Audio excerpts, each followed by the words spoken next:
Hi friend, আমি আজ চাষি ভাইদের জন্য একটি কবিতা এনেছি। চাষি ভাইয়েরা কিভাবে দিনরাত্রি কষ্ট করে শুধুমাত্র আমাদের মুখে অন্ন তুলে দেওয়ার জন্য। আজ আমি সেই সম্বন্ধে একটি কবিতা বলবো। আমরা চাষ করি আনন্দে, কবিগুরু রবীন্দ্রনাথ ঠাকুরের লেখা।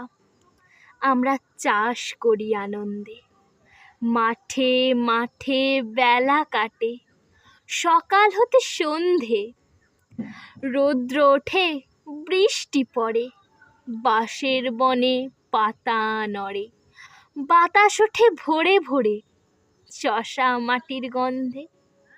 সবুজ প্রাণের গানের লেখা, রেখায় রেখায় দেয় রে দেখা। মাতে রে কোন তরুণ কবি, নৃত্যে দোদুল ছন্দে। ধানের শীষেই পুলক ছোটে, সকল ধরা হেসে ওঠে। অঘ্রাণের সোনার রোদে, পূর্ণিমার চন্দ্রে। নমস্কার। আমার এই কবিতাটি কেমন লাগলো অবশ্যই কমেন্ট করে জানাবে। আর যদি ভালো লেগে থাকে অবশ্যই লাইক, কমেন্ট, শেয়ার এবং সাবস্ক্রাইব করতে ভুলবেন না। আর আজকের এই কবিতাটি আমি চাষি ভাইদের জন্য বললাম। আমার সকল চাষি ভাইকে আমার তরফ থেকে আন্তরিক শুভেচ্ছা এবং ভালোবাসা।